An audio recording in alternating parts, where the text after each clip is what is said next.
entendimento, através da Advocacia Geral do Senado, da possibilidade real de uma delação premiada ser feita por uma comissão parlamentar de inquérito. Então, eu coloquei à disposição dele. Ao longo do processo de investigação nosso, nós estamos constatando claramente que ele não agia sozinho, havia em torno dele várias outras pessoas, então eu entendo que ele tem um volume significativo de informações que poderá trazer para os trabalhos da CPMI com provas materializadas, né?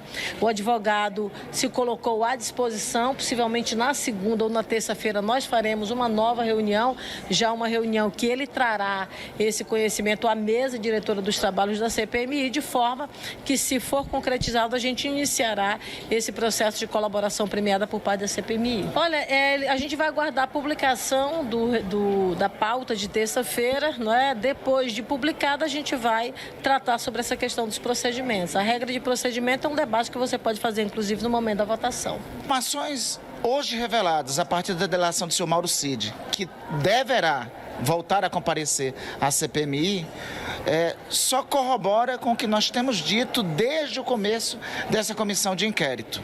Havia uma tentativa de golpe de Estado. Os dados que nós tínhamos até agora eram de movimentos golpistas a partir dos militantes do bolsonarismo.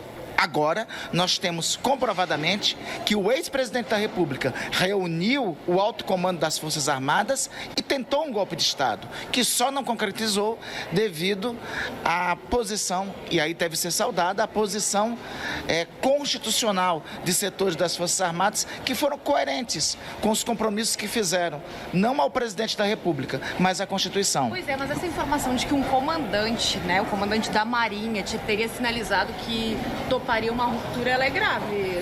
É grave e é um elemento que deve ser ouvido.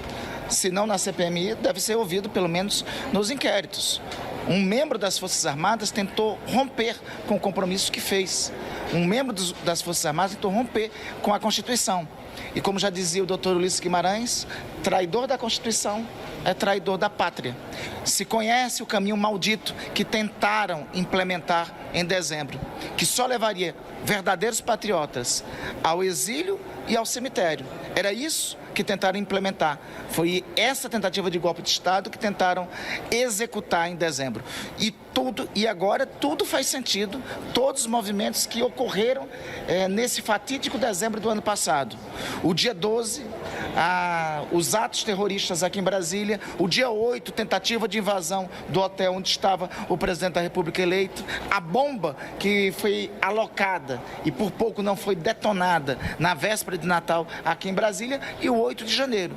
Tudo fazia parte de um enredo golpista que tinha sob o comando o senhor Jair Bolsonaro. As arruaças e os atos terroristas eram parte integrante do roteiro golpista.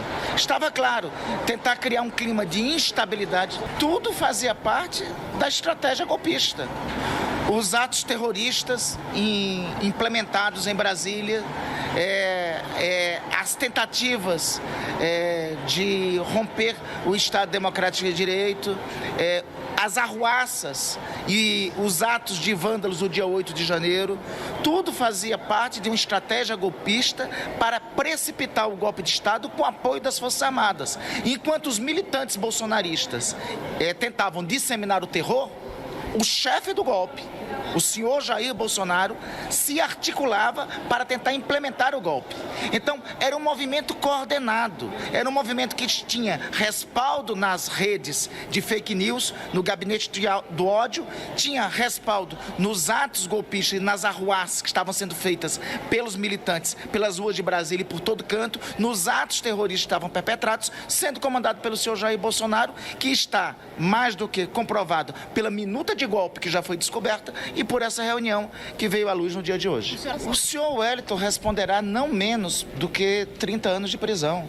O conjunto dos crimes que ele cometeu ontem, o conjunto dos crimes que ele cometeu na sequência de dezembro, levam cabalmente a isso. O senhor Wellington é só o retrato do bolsonarismo. É só o retrato de uma página triste da nossa história, que nós não podemos esquecer, para que nunca mais volte a acontecer. Na verdade, não existe ainda uma noção clara do que o Cid teria delatado. Portanto, traz apontamentos, mas não traz uma informação concreta sobre o que aconteceu. O Mauro Cid, ele está fazendo uma delação premiada e por isso mesmo eu acho que é absolutamente inócuo trazê-lo de volta à CPMI, porque obviamente que alguém que está fazendo a delação premiada não pode falar antes de que se cumpram as diligências que estão na sua delação. Porque como é que funciona a delação? O sujeito combina com o Poder Judiciário, com o Ministério Público, etc., uma relação de fatos que ainda não são do conhecimento da Justiça e que ele aponta que sejam fatos criminosos. A Justiça vai proceder uma investigação para confirmar se aquilo que ele falou de fato corresponde à verdade.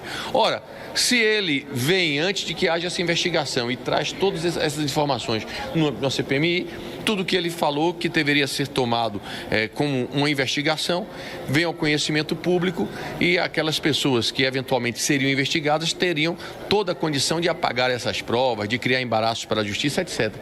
Portanto, quem está em delação premiada, obviamente que não pode comparecer a uma CPMI e trazer informações, e por isso eu tenho certeza que se o Cid fosse trazido hoje à CPMI, ele ficaria peremptoriamente calado, sob pena de anular tudo que ele está fazendo aí em colaboração premiada. Então, naquele momento, ainda se falava em uma delação do Cid, se cogitava.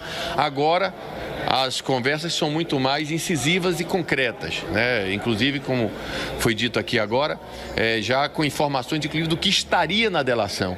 Então, é outra realidade. Eu realmente entendo que quem está em delação não tem como falar. O Guarnier, e trazer o Guarnier, porque o Guarnier, antes da posse, presidente, ele falava para nós que não ia aceitar a troca de comando, ou seja, ele não tinha nenhum constrangimento de dizer que não ia haver troca de comando. Pois é uma possibilidade. Eu concordo com você que é uma possibilidade. Eu garanto a vocês que na terça-feira apresentarei uma lista de requerimentos para serem apreciados. Espero que esses requerimentos sejam aprovados. Acho que é muito importante o papel de vocês da imprensa agora, para inclusive mostrar claramente que quem quer uma investigação não pode querer investigação só de uma banda e deixar outra banda de lado. Quem faz uma investigação tem que investigar tudo.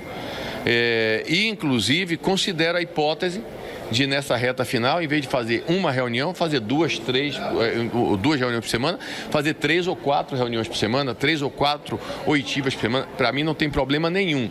Agora, é preciso que a gente tenha a capacidade de aprovar esses requerimentos na terça-feira. Se não forem aprovados os requerimentos na terça-feira, vamos apenas ouvir os que já estão convocados e ponto final. Não tem mais negociação. Não tem mais negociação. Eu tenho insistido muito para que a gente fizesse um acordo, incluindo a convocação do comandante da Força Nacional.